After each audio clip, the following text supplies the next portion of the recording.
చలో last time మనం ఇదంతా చూసాం. ఈ ఫస్ట్ పేజ్ అంతా చూసేసాం. So let's look at some important charts and developments ఏం జరిగాయి అనేది ఒకసారి చూసేద్దాం. ఇందులో let's come here. Developments in India's balance of payments.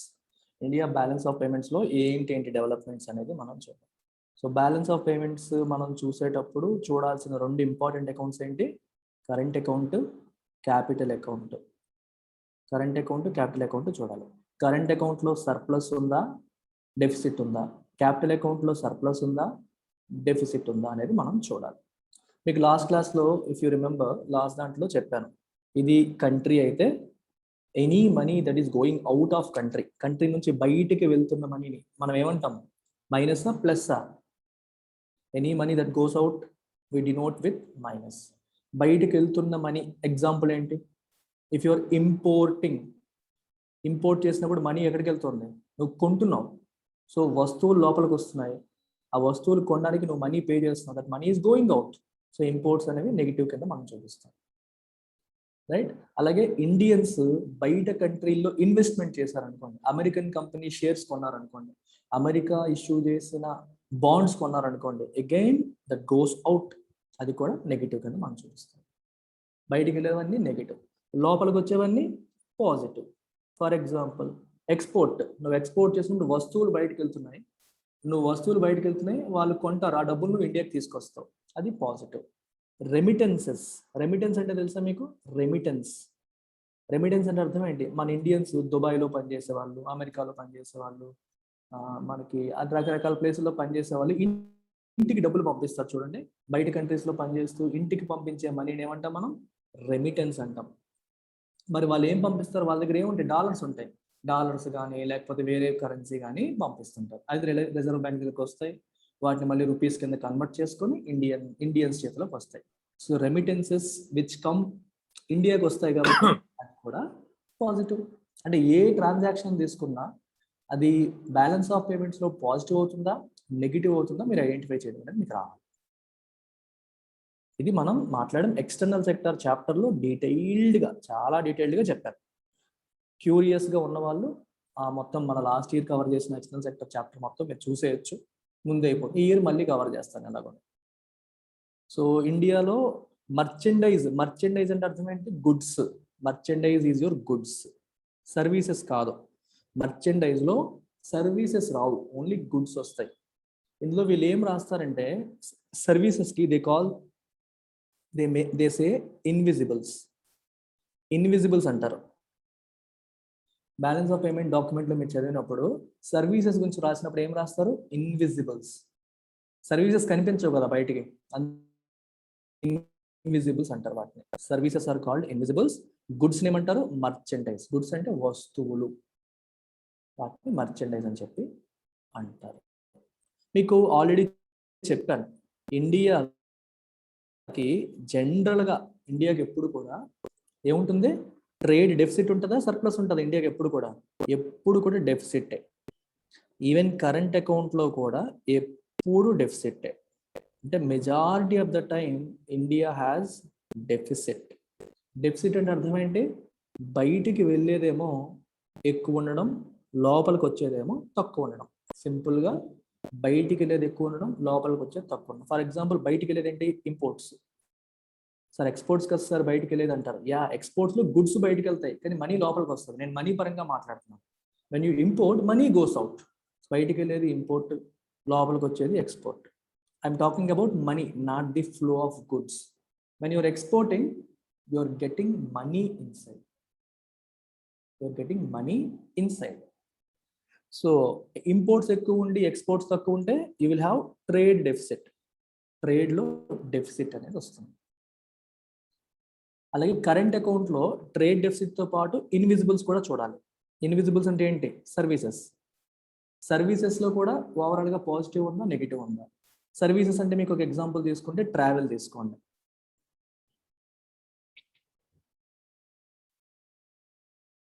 సర్వీసెస్కి మీకు ఒక ఎగ్జాంపుల్ ట్రావెల్ తీసుకోండి, ట్రావెల్ సెక్టర్. ఇప్పుడు ఎక్కువ మంది ఇండియాని విజిట్ చేయడానికి వస్తున్నారు అనుకోండి. ఈ more number of tourism sector, అందులో ప్రొడక్ట్ ఏమీ వెళ్ళదు కదా. ఎక్కువ మంది ఇండియాని విజిట్ చేయడానికి వస్తున్నారు అనుకోండి, మరి అప్పుడు ఏమవుతుంది?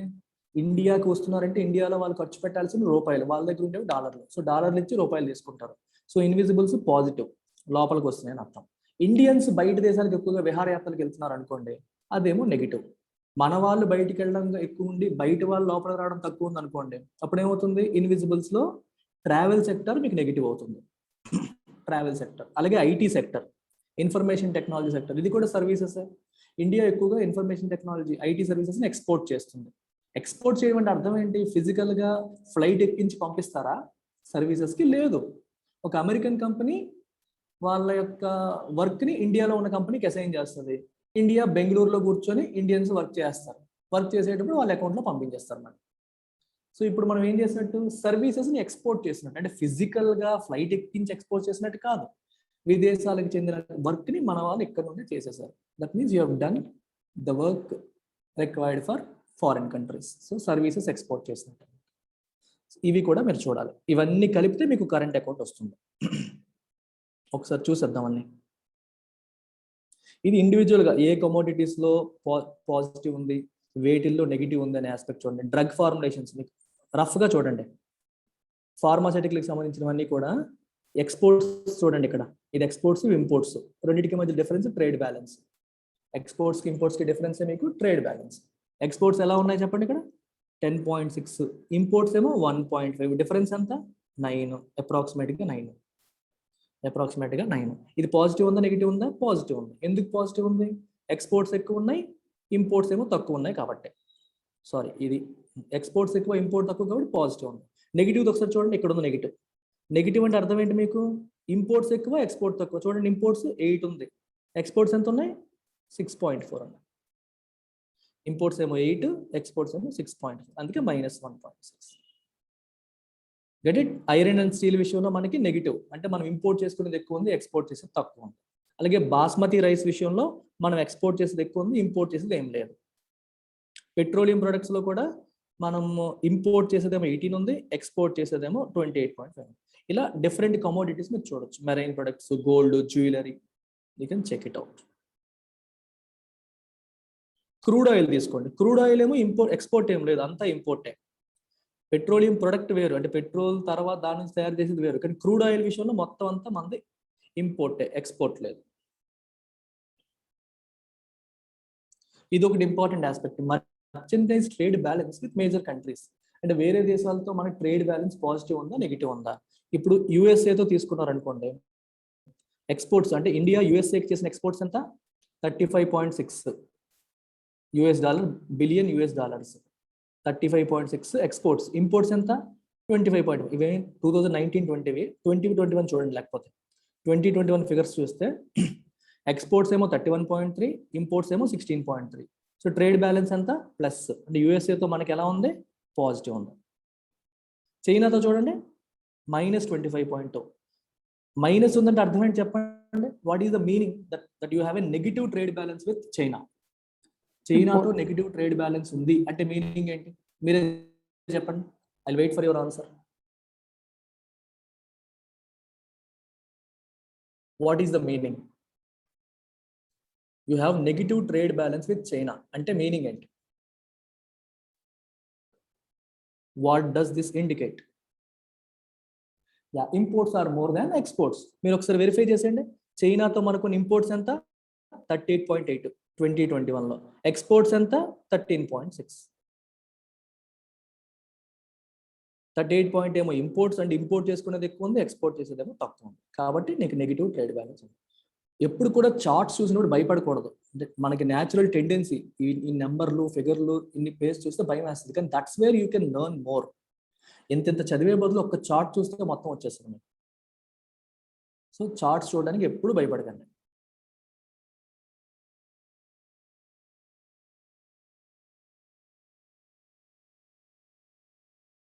సో ఈ బాక్స్ లో ఏం రాశారంటే, ఇండియాకి ఫార్మసీ ఆఫ్ ద వరల్డ్ అయ్యే పొటెన్షియల్ ఉంది అని చెప్పి రాశారు. అంటే మొత్తం ప్రపంచానికే సప్లై చేసేంత ఫార్మసీ హబ్ అయ్యే కెపాసిటీ ఇండియాకు ఉందని చెప్పి రాశారు. You can go through this.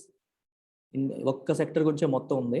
అయితే ఇక్కడ లాస్ట్ లో మీరు చూడొచ్చు, ఫార్మాసిటికల్ ఇండస్ట్రీ ఇంప్రూవ్ అవ్వాలంటే, ఇండియాలో ఇంకా డెవలప్ అవ్వాలంటే ఏం చేయొచ్చు అని చెప్పి కొన్ని సజెషన్స్ ఇచ్చారు. ఇవి మీకు మెయిన్స్ లో హెల్ప్ అవుతాయి. యాక్చువల్గా మెయిన్ ప్రాబ్లమ్స్ ఏంటంటే ఇండియా ఫార్మాసిటికల్ ఇండస్ట్రీకి చూడండి, కొన్ని చెప్తా మీకు పాయింట్స్.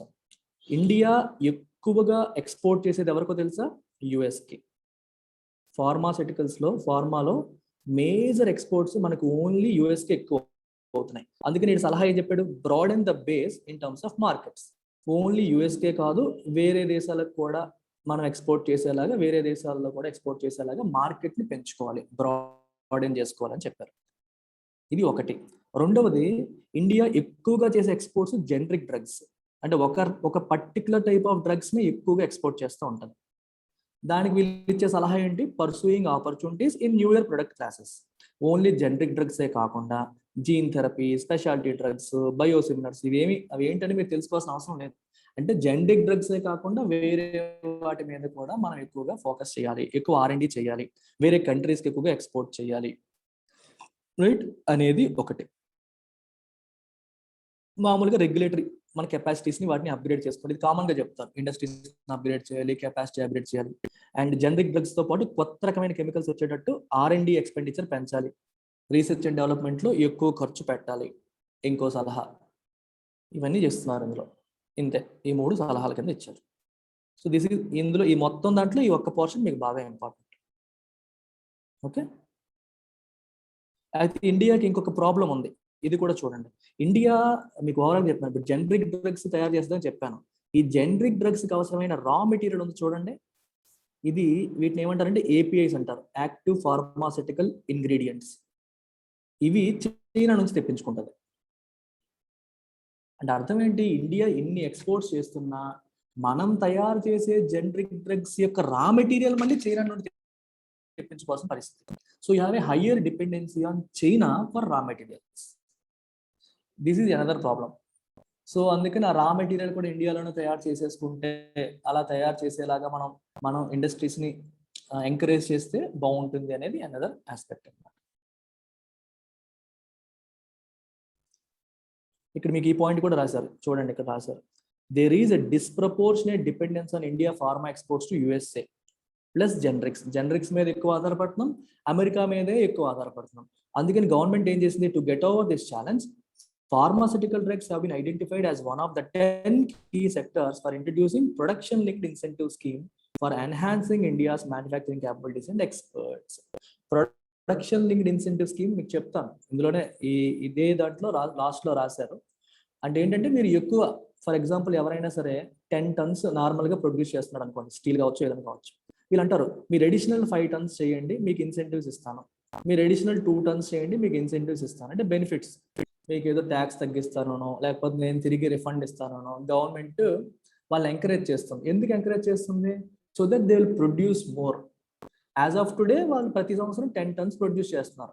వాళ్ళు ఇంకొంచెం ఎక్కువ చేసేలాగా ఎంకరేజ్ చేయడం కోసం గవర్నమెంట్ ఇలాంటివి చెప్తుంది అనమాట. ప్రొడక్షన్ లింక్డ్ ఇన్సెంటివ్, పేరులో ఉంది. ఇన్సెంటివ్ అంటే బెనిఫిట్. అది దేనికి లింక్ అయింది? ప్రొడక్షన్కి. So if you produce more, I will give you more. నేను మీకు ఎక్స్ట్రా బెనిఫిట్ ఇస్తానని చెప్పి గవర్నమెంట్ ఒక 10 sectors ఐడెంటిఫై చేసింది. ఆ 10లో ఫార్మాసిటికల్ డ్రగ్స్ కూడా ఒకటి. So that more production happens in India. ఇంకా ఎక్కువ ప్రొడక్షన్ ఇండియాలో జరిగే అవకాశం ఉంటుంది. ఇక్కడ చూడండి, this is in addition to the already notified PLI schemes for bulk drugs and medical devices. ఈ సెగ్మెంట్కి ఆల్రెడీ PLIని చెప్పారు. ఇవి కాకుండా APIs, మెడికల్ డివైసెస్ కూడా. APIs అంటే చెప్పాను కదా, active pharmaceutical ingredients which are raw materials for bulk drugs or generic drugs. Generic డ్రగ్స్కి ఇవి రా మెటీరియల్స్ అన్నమాట. అది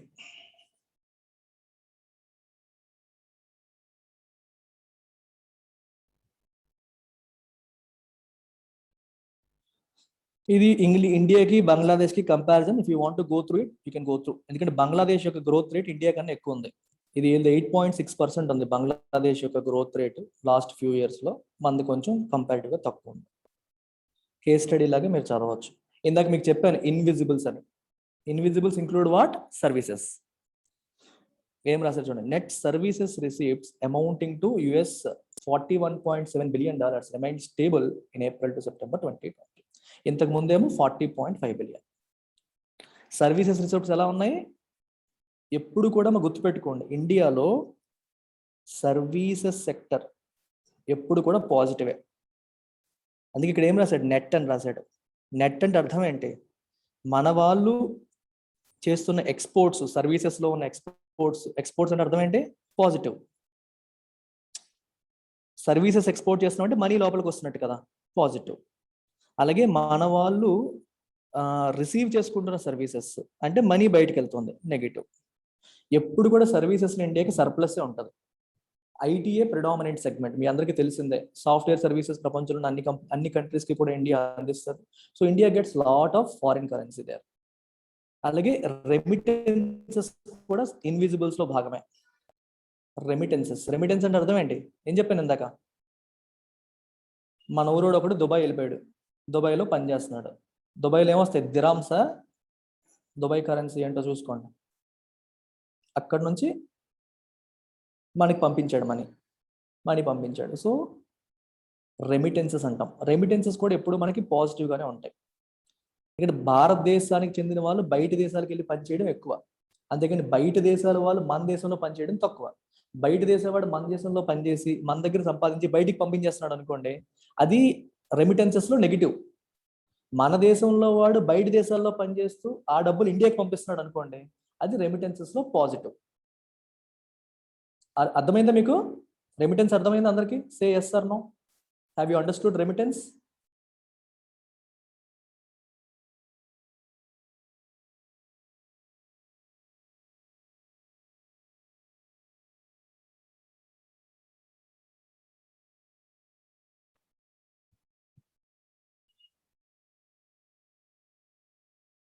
అర్థమైంది కదా? అది ఇప్పుడు మీకు ఇన్విజిబుల్స్ లో ఇలాంటి క్వశ్చన్స్ మీకు ప్రిలిమ్స్ లో ఎలాంటి అడుగుతారంటే, which of the following are part of invisibles అంటారు. ఇన్విజిబుల్స్ లో ఏంటి పార్ట్ చెప్పండి? Services, remittances. ఈ రెండింటిని కలిపి ఏమంటాం? ఇన్విజిబుల్స్ అంటాం.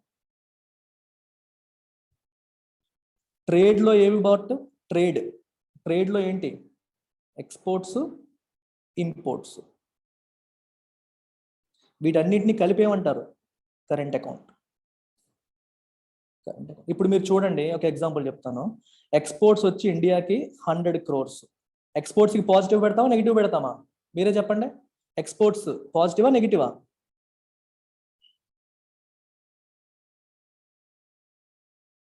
ప్లస్సా మైనసా? సో ప్లస్ 100 crores పెట్టాను. ఇంపోర్ట్స్ ఏమో 80 crores అనుకోండి, నెగిటివ్ పెడతానా పాజిటివ్ పెడతానా? నెగిటివ్, -80 crore రాశాను, రైట్. అలాగే సర్వీసెస్, నెట్ సర్వీసెస్ అంటే అర్థం ఏంటి? బయటికి వెళ్ళింది ప్లస్ లోపలికి వచ్చింది. బయటికి వెళ్ళి ముందు సెటప్ చేసేసి అనమాట. అంటే సర్వీస్ ఎక్స్పోర్ట్స్ ఇలా రాసుకోండి. Services exports, services imports.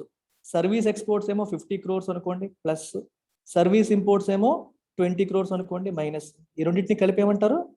Net services అంటారు. ఎంత అయింది మీకు? 30 crores.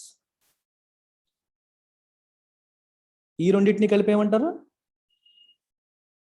ట్రేడ్ బ్యాలెన్స్ అంటారు. Trade balance. ట్రేడ్ లో మీకు సర్వీసెస్ రావట్లేదు, ఓన్లీ మర్చెండైజ్ వస్తుంది. ట్రేడ్ బ్యాలెన్స్ ఎంత అయింది? +20 crores. ఇది +20 crores.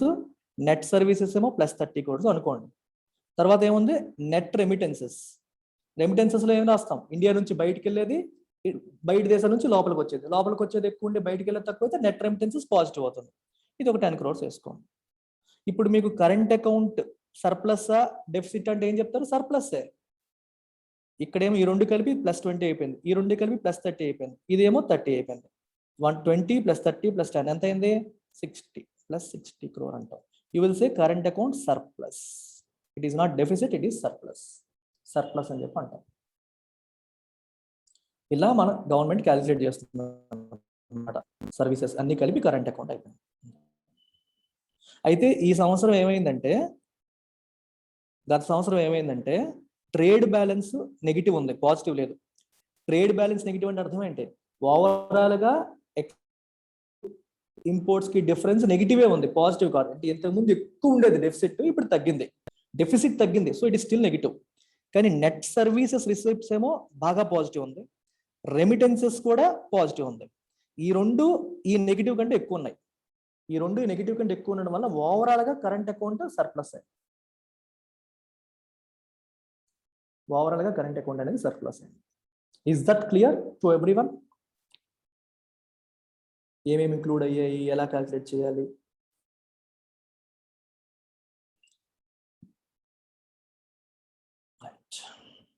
ఇన్విజిబుల్స్ అంటే కన్ఫ్యూజ్ అవ్వకూడదు. ఎకనామిక్ సర్వే అర్థమైందా మీకు? ఎకనామిక్ సర్వే ఎంత బ్యూటిఫుల్ అంటే మీరు చదివిన చదువు అంతా రివిజన్ అయిపోతుంది. లాస్ట్ ఇయర్ క్లాసులు విన్న వాళ్ళందరూ ఇవన్నీ వింటే మొత్తం అంతా క్లాసులో విన్నవే మళ్ళీ ఒకసారి నువ్వు లైవ్గా చూస్తావు. అక్కడ థియరిటికల్గా చెప్తాం, ఇక్కడ ప్రాక్టికల్గా మనం చూస్తాం. సో మంచి రివిజన్ అయిపోతుంది, మీరు మెయిన్స్కి మంచి అండర్స్టాండింగ్ కూడా బిల్డ్ అవుతుంది. అందుకని ఇవన్నీ డీటెయిల్డ్గా చెప్పాలి. చెప్తే ఒక చాప్టర్కే మనకు 3 గంటలు పట్టేస్తుంది. But it is worth it. మీరు జాగ్రత్తగా వింటే రివిజన్ అవుతుంది, వర్త్ అవుతుంది. Current account of balance of payment వినండి. బ్యాలెన్స్ ఆఫ్ పేమెంట్లో 2 అకౌంట్స్ చెప్తాను, current account, capital account. So current account కదా ఏంటి ఓవరాల్గా జనరల్గా ఎప్పుడు కూడా deficit average 2.2% of GDP last 10 years. ఎప్పుడు చూసినా డెఫిసిట్ ఉంటుంది మనకి కరెంట్ అకౌంట్లో. ఈ ట్రెండ్ని రివర్స్ చేస్తూ current account balance turned into surplus in Q4 2019-20 Q4లో పాజిటివ్ అయింది. ఎందువల్ల? On the back of a lower trade deficit. Trade ఏముంది ఇప్పటికీ డెఫిసిటే, కానీ లోవర్ డెఫిసిట్. ఇంతకుముందు మైనస్ ఎక్కువ ఉండేది, ఇప్పుడు మైనస్ తగ్గింది, తక్కువ అమౌంట్ మాత్రమే నెగిటివ్ ఉంది. And a sharp rise in net invisible receipts. Invisibles అంటే సర్వీసెస్ యొక్క రిసిప్ట్స్ బాగా పెరిగాయి. ఇన్విజిబుల్స్లో సర్వీసెస్ ఉంటాయి, రెమిటెన్సెస్ కూడా ఉంటాయి. ఆ 2 పెరిగాయి. అది 13 ఏళ్ల తర్వాత ఈ క్వార్టర్లీ సర్ప్లస్ అనేది వచ్చింది. అంటే ఒక పర్టికులర్ క్వార్టర్లో సర్ప్లస్ రావడం. దీని తర్వాత 2006-7లో వచ్చింది, తర్వాత మళ్ళీ ఇప్పుడు అనమాట. మళ్ళీ సక్సెసివ్ కరెంట్ అకౌంట్ సర్ప్లస్ చూడండి. నెక్స్ట్ Q1, Q2లో కూడా పాజిటివ్ వచ్చింది. Q1, Q2లో కూడా పాజిటివ్ వచ్చింది. సో ఓవరాల్గా మనకి అట్లీస్ట్ 2% ఆఫ్ జీడిపి సర్ప్లస్ ఉండే అవకాశం ఉంది after a period of 17 years అని చెప్తున్నాడు. ఇది కథ. Next comes capital account. Capital account కూడా జాగ్రత్తగా వినేసేయండి. బ్యాలెన్స్ ఆఫ్ పేమెంట్లో మీకు చూడండి, మళ్ళీ రిపీట్ చేస్తాను. బ్యాలెన్స్ ఆఫ్ పేమెంట్లో మీకు కరెంట్, క్యాపిటల్. కరెంట్లో ఏంటి? Exports, merchandise exports, merchandise imports అంటే గుడ్స్ అనమాట ఇవి. అలాగే services exports, services imports, remittances. ఈ మూడింటిని ఏమంటారు?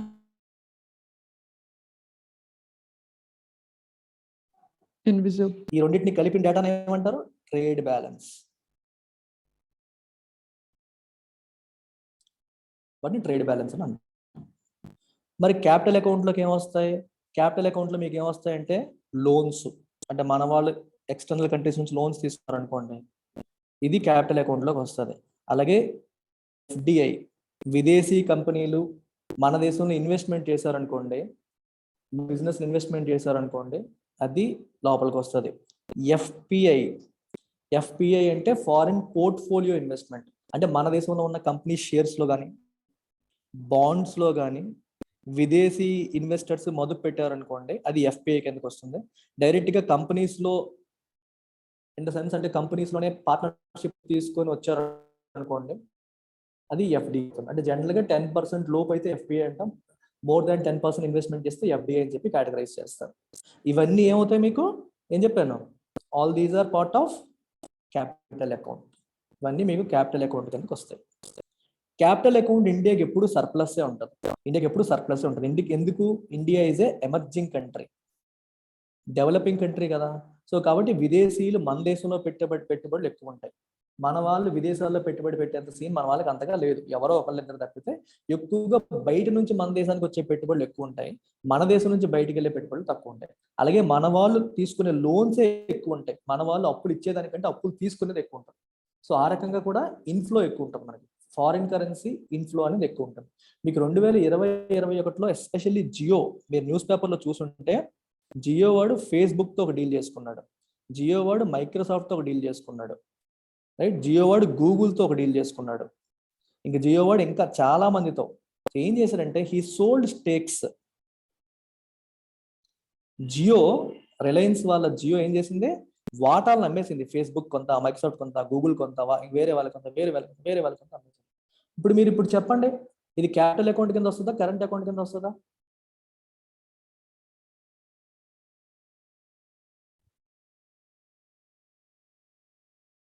Capital account. సో తన కంపెనీలో వాటా నమ్మేసింది. సో ఇప్పుడు మరి వాటా నమ్మిందంటే వీళ్ళందరూ జియోకి డబ్బులు ఇచ్చినట్టేగా.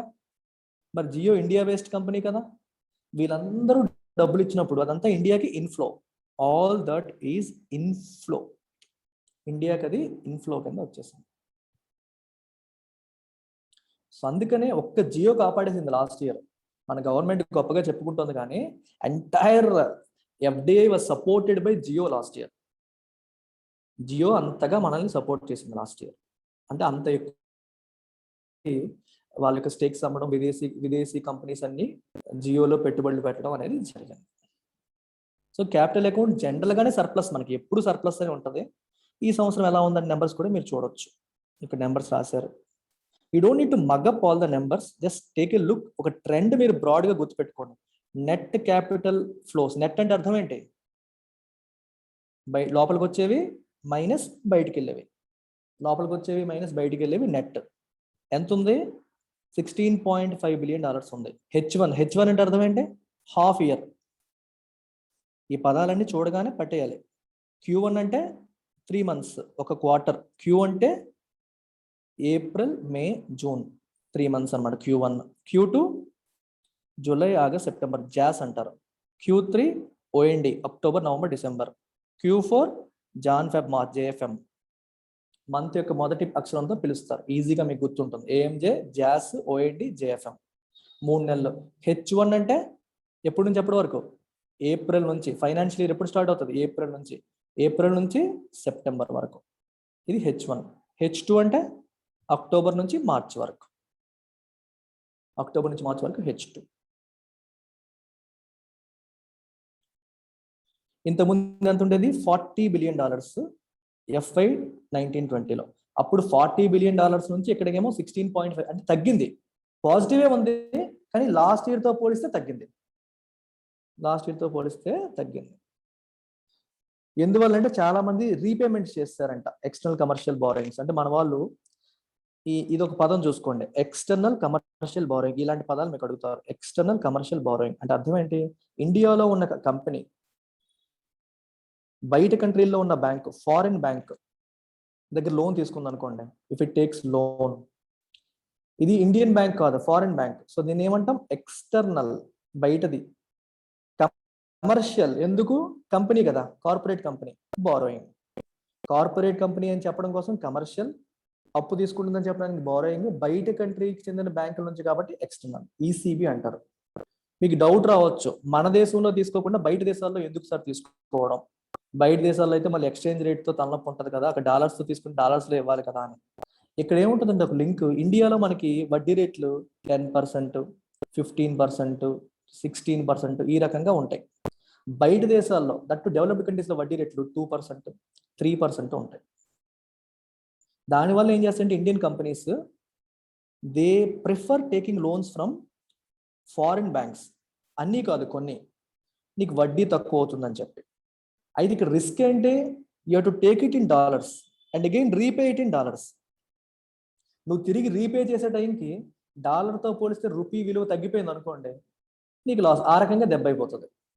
ఇంట్రెస్ట్ పరంగా నీకు అడ్వాంటేజ్ ఉంది, కానీ ఎక్స్చేంజ్ రేట్ పరిస్థితి ఏంటి? ఇంతకుముందు $1కి $50 వచ్చేవి, ఇప్పుడేమో $1కి $100 అయ్యాయి అనుకోండి. అంటే ఆల్మోస్ట్ నువ్వు $100 అప్పు తీసుకుంటే ఇంతకుముందు 5,000 ఇస్తే సరిపోయేది, అంతేనా? 100 into 50. ఇప్పుడైతే ఎంత అవుతుంది? $100 అప్పు తీసుకుంటే 10,000 ఇవ్వాలి నువ్వు. అంటే నువ్వు 5,000 అప్పు తీసుకొని తిరిగి 10,000 ఇస్తున్నట్టు ఉంటుంది. ప్లస్ వడ్డీ కలపాలి, 2%, 3% వడ్డీ కలపాలి. అంటే రూపీ వాల్యూ బాగా పడిపోతే రిస్క్ అనమాట. దాన్ని ఎక్స్చేంజ్ రేట్ రిస్క్ అని అంటాం. Risk because of volatility in exchange rate.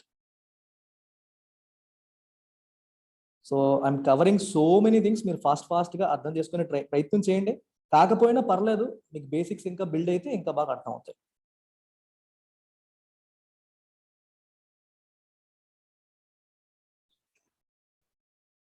మీరు ఇక్కడ చూడొచ్చు, FDI చూడండి ఇక్కడ 24.6% Q2లో 24.6% FDI ఇన్ఫ్లోస్ ఉన్నాయి. అదే టైంలో ఎక్కువగా మనకి జియో వాళ్ళ స్టేక్స్ అమ్మడం జరిగింది. దానివల్ల మనకి బాగుందన్నమాట. అలాగే FPI చెప్పాను. FPI ఏం చెప్పాను మీకు? స్టాక్స్. ఒక ఫారిన్ ఇన్వెస్టర్ ఇండియన్ స్టాక్ మార్కెట్లో కానీ ఇండియన్ బాండ్ మార్కెట్లో కానీ పెట్టుబడులు పెడితే దాన్ని ఫారిన్ పోర్ట్ఫోలియో ఇన్వెస్ట్మెంట్ అని అంటాం. పోర్ట్ఫోలియోస్ ఇక్కడ చూసారా, డెట్ అనేది బాండ్, ఈక్విటీ అనేవి stocks. Share market Sensex Nifty అంటారు చూడండి, వాటిలో పెడితే ఈక్విటీ ఇన్వెస్ట్మెంట్, బాండ్స్లో పెడితే డెట్ ఇన్వెస్ట్మెంట్. రెండు కలిపేది టోటల్ నెట్ ఎఫ్పిఐ. అంటే మన దేశం నుంచి బయటికి వెళ్ళేవి విదేశాల నుంచి లోపలికి వచ్చేది పాజిటివ్, బయటికి వెళ్ళేది నెగిటివ్.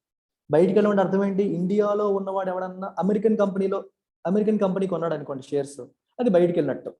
అమెరికన్ కంపెనీది ఎక్కడ ఉంటాయి షేర్స్? అమెరికాలో ఉంటాయి.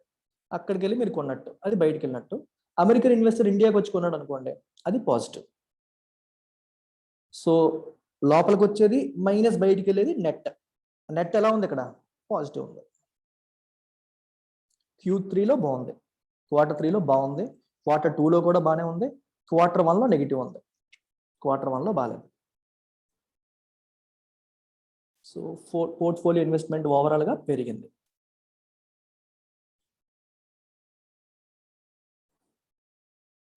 ఎక్స్టర్నల్ డెట్ అంటే అర్థం ఏంటి? అప్పు. అంటే విదేశాల నుంచి మనం ఓవరాల్గా తీసుకున్న అప్పు ఎంత అనే దాన్ని ఎక్స్టర్నల్ డెట్ అంటారు. ఇది చాలా ఇంపార్టెంట్ ఫ్యాక్టర్. ఎక్స్టర్నల్ డెట్ ఎక్కువ ఉందనుకోండి బాగా, అంటే మన వాళ్ళు విదేశాల నుంచి ఎక్కువగా అప్పు తీసుకున్నారు అనుకో, then that is a risk.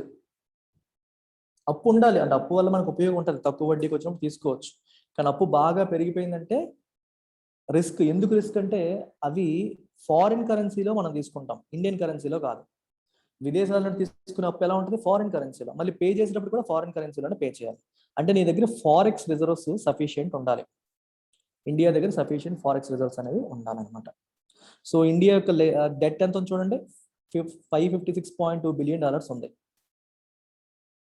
ఇంత ముందుతో పోలిస్తే కొంచెం తగ్గింది, $2 బిలియన్ తగ్గింది అనమాట 2020తో పోలిస్తే. ఇది సెప్టెంబర్ 2020కి. So you can see all this here. ఇందులో మీకు పనికొచ్చేది చెప్తాను.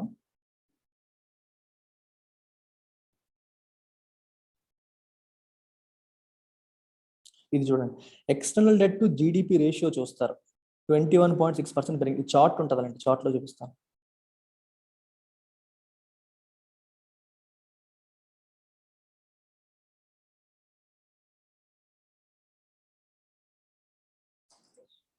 I will show you a chart.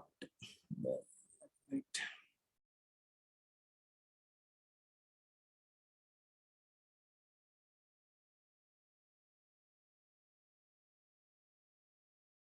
చూసాను నేను, ఎక్కడో కనిపించట్లేదు. ఎక్స్టర్నల్ డెట్ టు జీడిపి అనేది ఇంపార్టెంట్ ఫ్యాక్టర్. ఇదిగోండి, ఎక్స్టర్నల్ డెట్ టు జీడిపి ఎంత ఉంది ఇక్కడ? 21.6 ఉంది. ఇంతకుముందు 20.6 2020లో, 2019లో 19.8, అంటే కొంచెం పెరిగింది, స్లైట్గా పెరిగింది. సో డెట్ అనేది స్లైట్గా పెరిగింది.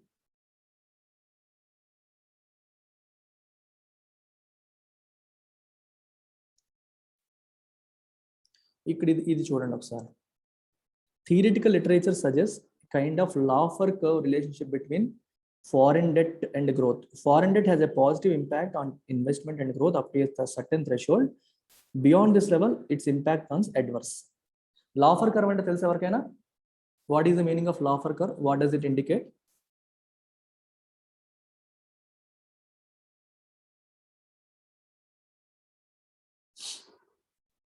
ప్రిలిమ్స్ రాసే వాళ్ళు తెలిసి ఉండాలి. చూడండి, ఇదేమో రెవెన్యూ, ఇదేమో ట్యాక్సేషన్. మనం జనరల్గా ఏమనుకుంటాం? గవర్నమెంట్కి ఆదాయం లేదు అన్నప్పుడు ట్యాక్సులు పెంచితే రెవెన్యూ పెరుగుతుంది అనుకుంటాం, అంతేనా? ట్యాక్సులు పెంచుకుంటూ వెళ్ళిపోయారు అనుకోండి, జీరో ట్యాక్సులతో జీరో రెవెన్యూ. ట్యాక్స్ పెంచింది అనుకోండి గవర్నమెంట్, పెంచే కొద్దీ రెవెన్యూ పెరుగుతూ ఉంటుంది. కానీ లాఫర్ కర్వ్ ఏముంటుందంటే, ఒక సర్టెన్ లెవెల్కి వెళ్ళాక మీరు ట్యాక్స్లు పెంచితే రెవెన్యూ తగ్గిపోద్ది. That's what Laffer curve says. ఎందుకంటుంది అలాగా? ఒక సర్టెన్ లెవెల్ దాటాక if you keep increasing taxes, revenue goes down. అదేంటది? 20% కంటే 30% వేస్తే ఎక్కువ ట్యాక్స్ వస్తుంది కదా సార్, 30 నుంచి 40 వేస్తే ఇంకా ఎక్కువ వస్తుంది కదా సార్, అయినా రెవెన్యూ తగ్గిపోద్ది అంటున్నాడు. ఎందువల్ల చెప్పండి?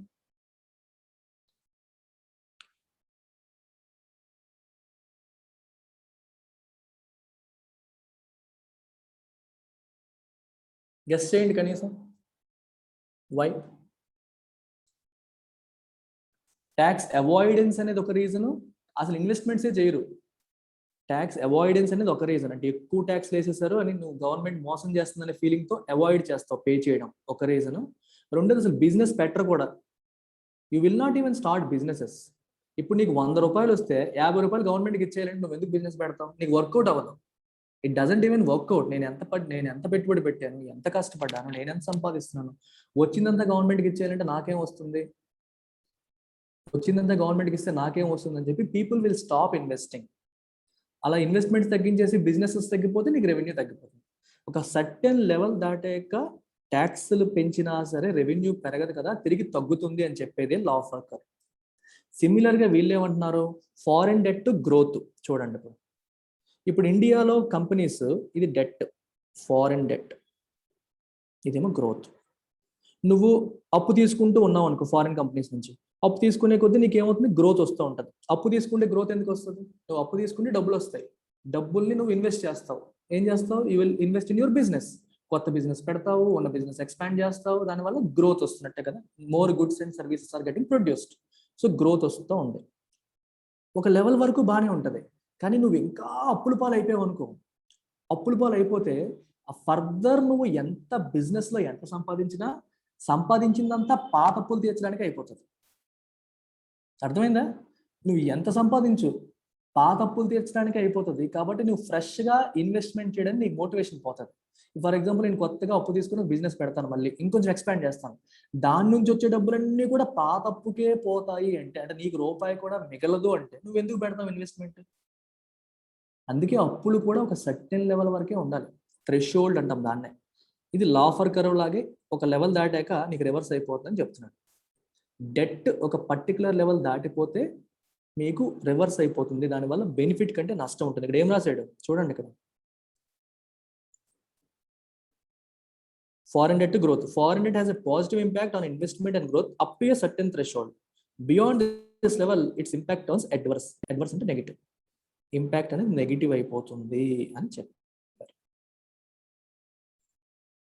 ఇక్కడ ఇంకో పదం, ఇవన్నీ మీకు అడిగే ఛాన్స్ ఉంటాయి, డెట్ ఓవర్ హ్యాంగ్ అన్నారు. డెట్ ఓవర్ హ్యాంగ్ అంటే అర్థం ఏంటి? In the likelihood of future debt being larger than countries repayment ability, then expected debt service will be increasingly preempting the country's output levels, leading to returns on investment becoming poor and thereby discouraging new domestic and foreign investments and thus eroding quality of investments. దీని అర్థం ఏంటి?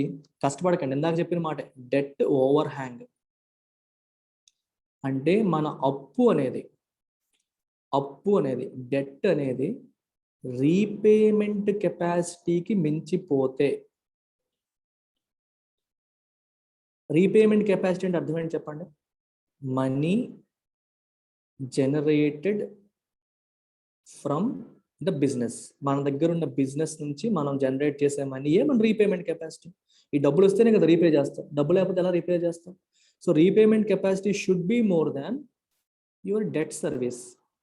అంటే నువ్వు తీర్చాల్సిన అప్పు కంటే repayment capacity ఎక్కువ ఉండాలి. ఒకవేళ ఇది తక్కువ ఉందనుకో, అందుకే రాశారు future debt being larger than, అంటే డెట్ అనేది బీయింగ్ లార్జర్ దాన్ అంటే దీనికంటే ఎక్కువైతే అప్పుడు ఏమవుతుంది? వచ్చిన డబ్బులన్నీ పాత అప్పులు తీర్చడానికే సరిపోవు. ఇంకా వచ్చిన డబ్బులన్నీ అంటే కొత్త బిజినెస్ నుంచి వచ్చే డబ్బులన్నీ కూడా పాత అప్పులు తీర్చడానికే సరిపోవు. సో అప్పుడు నీ దేశంలో ఎవరు పెట్టుబడులు పెట్టుకోవడానికి కూడా రారు, పరిస్థితులన్నీ రివర్స్ అయిపోతాయి. Leading to returns on investment becoming poor, మనం ఎంత డబ్బులు పెట్టినా దాని మీద రిటర్న్ రాదు, ఉన్నదంతా పాత అప్పులకే పోతుంది. Thereby discouraging new domestic and foreign investments. నువ్వు డబ్బులు పెట్టినప్పుడు ఆ డబ్బులు నీకు మిగులుతాయంటే నువ్వు పెడతావు, ఈ డబ్బులన్నీ పాత అప్పులకే వెళ్తాయంటే నువ్వు పెట్టడం మానేస్తావు. సో కొత్త ఇన్వెస్ట్మెంట్స్ ఏమి పెట్టాం, కొత్త ఇన్వెస్ట్మెంట్ లేనప్పుడు నీకు జీడిపి ఎలా పెరుగుద్ది? పెరగదు. సో క్వాలిటీ ఆఫ్ ఇన్వెస్ట్మెంట్స్ కూడా తగ్గిపోతుంది అన్నమాట, జీడిపి కూడా పెరగదు. దీన్ని డెట్ ఓవర్ హ్యాంగ్ అంటాం.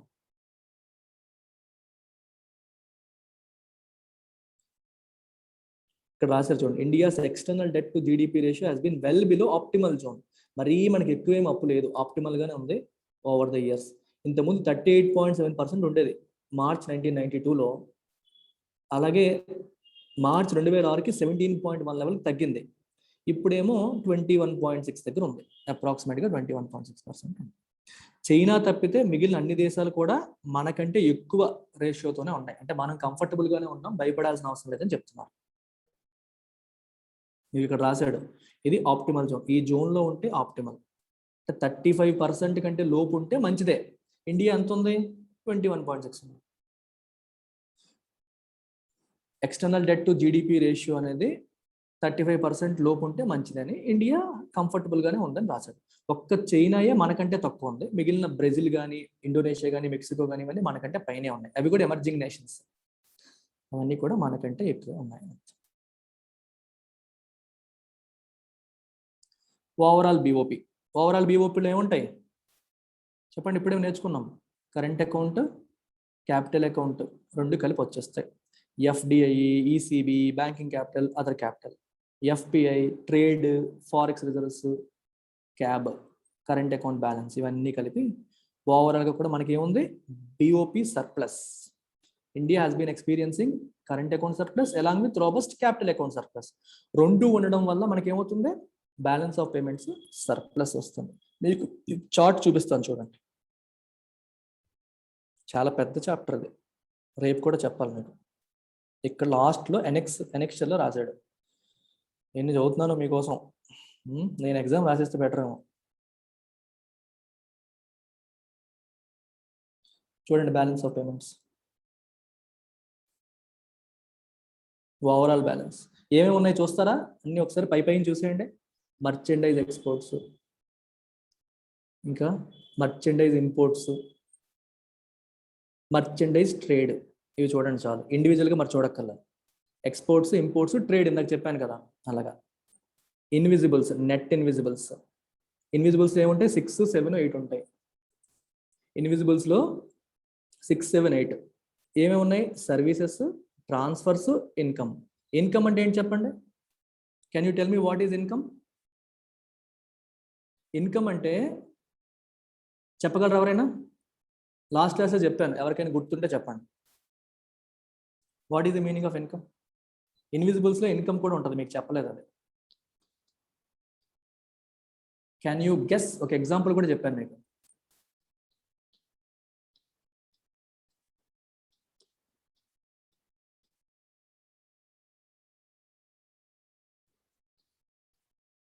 కమాన్ guys, come on. What is income? ఇందులో ఇన్కమ్ అంటే ఏంటి?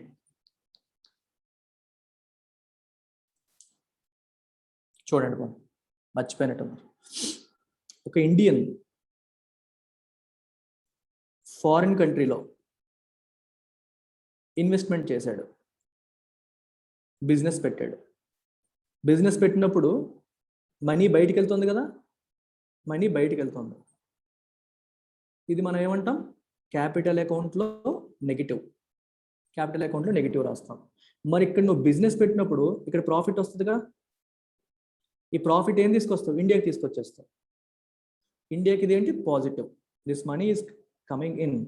ఇది కరెంట్ అకౌంట్లో యాడ్ చేస్తారు. పెట్టుబడి పెట్టిందేమో క్యాపిటల్ అకౌంట్, పెట్టుబడుల మీద వచ్చిందేమో current account. Are you getting it? పెట్టుబడుల మీద వచ్చిందని ఏమంటాం? ఇన్కమ్ అంటాం. పెట్టుబడి మీద వచ్చింది ఇన్కమ్. అలాగే ఒక ఇండియన్ ఫారిన్ కంట్రీ నుంచి లోన్ తీసుకున్నాడు. లోన్ లోపలికి వచ్చింది, అంటే మనీ లోపలికి వచ్చింది కాబట్టి క్యాపిటల్ అకౌంట్లో పాజిటివ్ పెడతాం. Capital account positive. ఈ లోన్కి వడ్డీ బయటికి వెళ్తుంది, మరి వడ్డీ కట్టాలిగా. ఇది కరెంట్ అకౌంట్లో నెగిటివ్ పెడతారు. కరెంట్ అకౌంట్లో నెగిటివ్. పెట్టుబడులు, అప్పులు క్యాపిటల్ అకౌంట్. పెట్టుబడి మీద వచ్చే ప్రాఫిట్ కరెంట్ అకౌంట్. లోన్ల మీద వచ్చే వడ్డీ నెగిటివ్, కరెంట్ అకౌంట్. అర్థమైందా? ఇన్కమ్లో ఏమేమి వస్తాయి ఇప్పుడు చెప్పండి. ఇన్కమ్లో ఎలా క్యాలిక్యులేట్ చేస్తాం చూడండి. Income will be nothing but interest paid. అంటే బయట దేశాల్లో తీసుకున్న లోన్స్కి పెట్టే ఇంట్రెస్ట్ ఏంటి? పెయిడ్ మైనస్ అవుతుంది. అలాగే మన దేశం వాళ్ళు ఎవరికైనా అప్పులు ఇస్తే వాళ్ళు మనకి ఇచ్చే వడ్డీ ఇంట్రెస్ట్ రిసీవ్డ్ పాజిటివ్. అలాగే ప్రాఫిట్ సెంట్, అంటే విదేశీయులు మన దేశంలో కంపెనీ పెడితే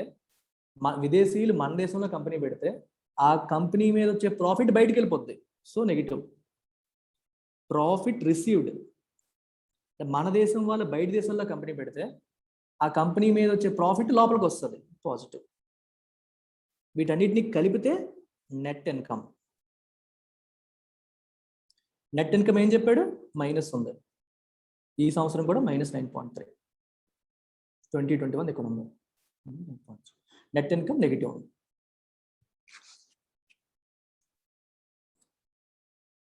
మొత్తం చాప్టర్ చెప్పించేస్తున్నాను నాతో. నెట్ ఇన్కమ్ నెగిటివ్, అర్థమైందా? నెట్ ఇన్కమ్ ఎలా వచ్చిందో ఎవ్రీబడి?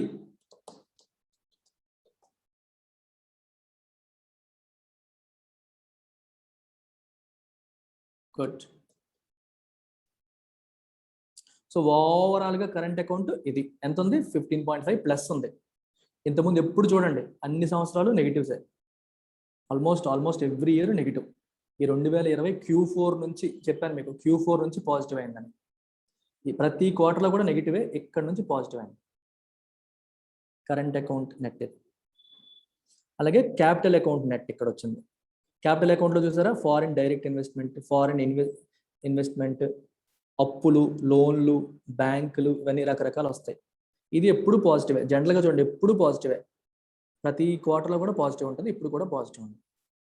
ఓవరాల్ బ్యాలెన్స్ ఎంత ఉంది చెప్పండి, 31.6. ఇది పాజిటివా నెగిటివా? ఇక్కడ ఏం రాశారు, రిజర్వ్స్లో నెగిటివ్ రాస్తారు. కానీ ఇక్కడ రాశారు చూసారా, ఇంక్రీజ్ అనేది మైనస్, ప్లస్ అంటే డిక్రీజ్ అని. బ్యాలెన్స్ ఆఫ్ పేమెంట్స్ కదా, వీళ్ళు నొటేషన్ అలా ఉంటుందిలే. ఓవరాల్గా పాజిటివ్ అనుకోండి, వీళ్ళు రిజర్వ్స్లో అది మైనస్ చేస్తారు, మైనస్ అని రాస్తారు, అది నొటేషన్. అది ఇక్కడ నెగిటివ్ ఉందనుకోండి, ఇక్కడ నెగిటివ్ ఉందనుకోండి, ఇక్కడ పాజిటివ్ వేస్తారు. చూడండి ఇక్కడ -1.9, ఇక్కడ పాజిటివ్ వేస్తారు. ఇక్కడ -4.3, ఇక్కడ పాజిటివ్ రాస్తారు. ఇక్కడ పాజిటివ్ ఉందనుకోండి, ఇక్కడ నెగిటివ్ రాస్తారు. ఇది overall balance, that is a notation. Last page ఇది. Balance of payments were positive in this year. Foreign exchange reserves కూడా బాగా పెరిగాయి ఈ సంవత్సరం. రిజర్వ్స్ ఎందుకు పెరిగాయి మీకు ఆల్రెడీ చెప్పాను. క్యాపిటల్ అకౌంట్ సర్ప్లస్ ఉంది, కరెంట్ అకౌంట్ సర్ప్లస్ ఉంది. సో డెఫినెట్ గా రిజర్వ్స్ అనేవి పెరుగుతాయి.